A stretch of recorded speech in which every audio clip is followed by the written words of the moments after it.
dia, como o professor falou, meu nome é Natália e eu desenvolvi meu projeto de TCC intitulado Brinquedos Pedagógicos da Educação Ambiental ao Resgate Cultural. Bom, eu sempre tive muito interesse pelos assuntos voltados para o meio ambiente, como sustentabilidade e o beneficiamento de resíduos. Então, eu sabia que eu queria trabalhar com isso no meu TCC. Eu só não sabia qual resíduo trabalhar em si. Então, eu estudei um pouco sobre os resíduos gerados pelas grandes cidades e eu encontrei sobre o resíduo sólido urbano, que é dividido entre o resíduo domiciliar e o resíduo da limpeza urbana, que é esse com que eu vou trabalhar. Mais especificamente, o resíduo da poda da arborização urbana. Então, para isso, eu precisava estudar um pouquinho sobre a arborização urbana em Manaus. Ela contempla tanto os lavradouros públicos quanto as propriedades privadas, ou seja, quem faz a implantação é tanto a prefeitura quanto nós moradores. Isso gera uma falta de planejamento muito grande que, consequentemente, vai gerar conflito entre as árvores e os componentes arquitetônicos. Quando isso acontece, são realizadas podas periódicas e todo resíduo gerado, como folha, tronco, galho, é levado diretamente ao aterro sanitário. E toda essa visão da arborização urbana me fez perceber que não envolve só o beneficiamento de um resíduo em si, mas também envolve a educação ambiental, é claro, educação social e também as questões econômicas da sociedade. Isso me levou a estudar o design social. Uma das principais definições do design social é projetar com determinado público e não para determinado público. Então, eu vou trabalhar com a comunidade local, mais especificamente a comunidade artesã. E, para isso, eu precisaria de uma metodologia para poder desenvolver bem o meu projeto. Eu estudei a abordagem do Design Thinking, onde eu estudei 2 métodos baseados nessa abordagem. Esse foi o método adaptado para o meu projeto, onde, inicialmente, eu vou compreender e observar as feiras, de acordo com a metodologia de Gil, e depois eu vou definir o produto que eu vou produzir. Depois eu vou idealizar, onde eu vou ampliar novamente minha área de conhecimento, e, para finalizar o projeto, eu vou prototipar e testar. Eu escolhi a Feira de Artesanato da Avenida Eduardo Ribeiro porque é uma das mais tradicionais de Manaus. E, primeiramente, eu fiz uma entrevista estruturada com os artesãos. Eu trabalhei só com os artesãos que trabalham que comercializam produtos feitos com madeira ou algum material similar. E 50% deles já trabalham com algum tipo de resíduo arbóreo, como a semente do tucumã, do açaí, entre outros. E o método de produção de metade deles é o trabalho manual e o artesanato, que é a produção em série, mas que gera produtos diferentes entre si. Eu observei os produtos comercializados e nenhum deles possui nenhum tipo de comunicação visual, como uma marca ou referente a quem produz e qual material utilizado. Depois disso, eu fiz entrevista com 22 consumidores locais e turistas, onde quase 70% tem preferência pelo acabamento refinado e 60% nunca comprou utensílios de cozinha e nem brinquedos. Eu analisei 4 produtos comercializados na feira, seguindo a estrela de valor de um produto de Crooken, e eu utilizei apenas o valor simbólico cultural, que é referente às representações simbólicas do Estado, o valor funcional, que é referente aos materiais utilizados e aos aspectos ergonômicos, e o valor econômico, que é referente à relação custo-benefício. Como a gente pode ver no gráfico, todos eles possuem uma diferença muito grande entre o valor simbólico e o valor funcional, onde um produto que tem um valor simbólico muito alto não possui muito valor funcional, assim como um produto com valor funcional alto não possui muito valor simbólico. Pensando nisso, eu elaborei um outro questionário online para saber quais os principais símbolos que as pessoas acreditam representar o Amazonas. O Teatro Amazonas foi escolhido como um dos mais representativos como ponto turístico, o boto cor-de-rosa e a onça pintada foram os escolhidos como os animais mais atrativos e o guaraná foi escolhido como a fruta mais conhecida. Então, eu parti para o direcionamento do projeto. Eu já sabia com que eu queria trabalhar, que no caso são os resíduos arbóreos. O tipo de produção é a produção artesanal, e eu optei trabalhar com um brinquedo porque, como eu estou seguindo muito por essa área da divulgação do estado do Amazonas, da comunidade local, o brinquedo é uma forma que ajuda a propagar melhor essa cultura. E o público é de 2 a 4 anos.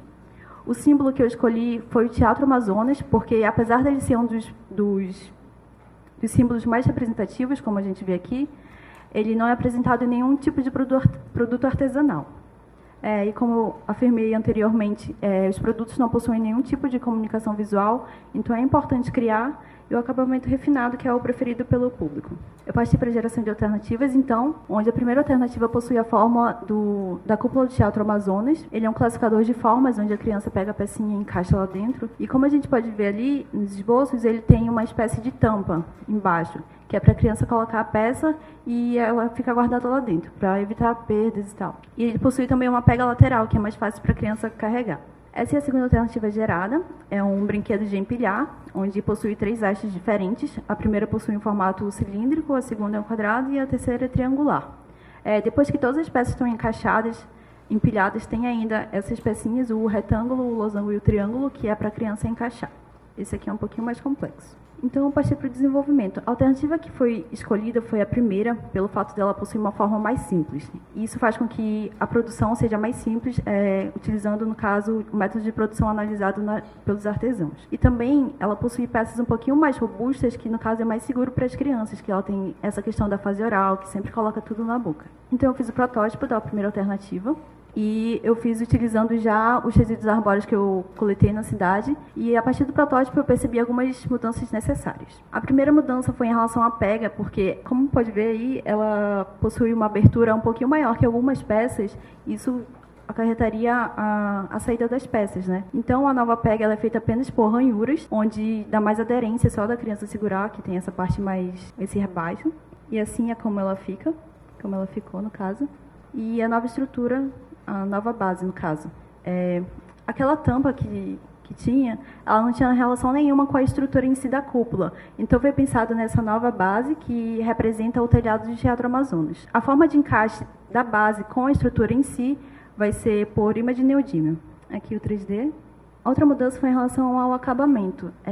Como vocês puderam ver, o protótipo não possuía nenhuma pintura nem nada, porque eu queria realmente ressaltar as diferentes texturas dos resíduos escolhidos, porque são vários tipos, mas para melhorar a assimilação da criança entre o produto e a representação simbólica, foram pintadas apenas as peças de encaixe, que no caso o losango, que representa o losango superior, o azul, o losango inferior foi dividido em 2 partes, que formam um triângulo amarelo. Esses quadradinhos vermelho, azul e amarelo são representados pelo retângulo. Então, eu parti para a parte da identidade visual.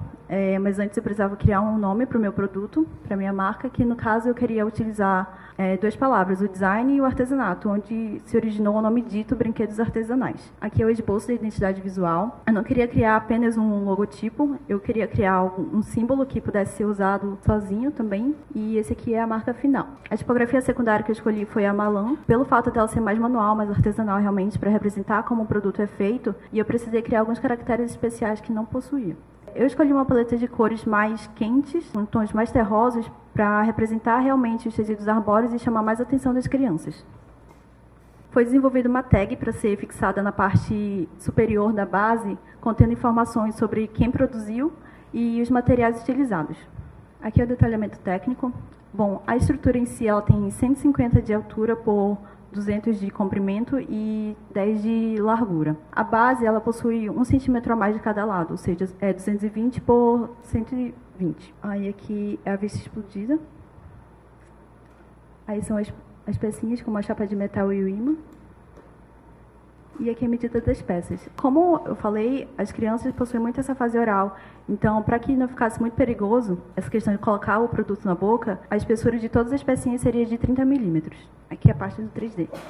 Infelizmente, eu não consegui trazer o protótipo do desenvolvimento final, do projeto final, mas aqui eu tenho 3D, onde apresenta o imã de neodímio na parte central e a chapa metálica na base. Aqui o detalhe da ranhura e do arredondamento. E o render do produto final, com as pecinhas e sem as pecinhas de encaixe. As considerações finais. Como eu falei, os artesãos já trabalham com algum tipo de resíduo arbóreo, ou seja, essa possibilidade já é uma realidade aqui, só que a partir do projeto é possível ampliar ainda mais isso, diminuindo os resíduos descartados no aterro sanitário. Eu queria muito ter trabalhado diretamente com o artesão para desenvolver o meu produto, só que pela hesitação deles não foi possível. Mas como agora eu já tenho um produto finalizado, talvez seja mais fácil entrar em contato com eles mesmo e produzir novos brinquedos também, utilizando os símbolos que eu encontrei na pesquisa. E uma coisa que é muito necessária, eu trabalho em conjunto com a prefeitura, porque como são eles os responsáveis pelo descarte no aterro sanitário, seria interessante se eles pudessem passar esses resíduos diretamente para os artesãos. Eu queria agradecer ao professor Fábio, né, porque pela paciência que ele teve comigo o ano todo, e ao Deusione também, que me ajudou a prototipar o Alternativa 1. As referências e os créditos das fotos. É isso, gente. Obrigada.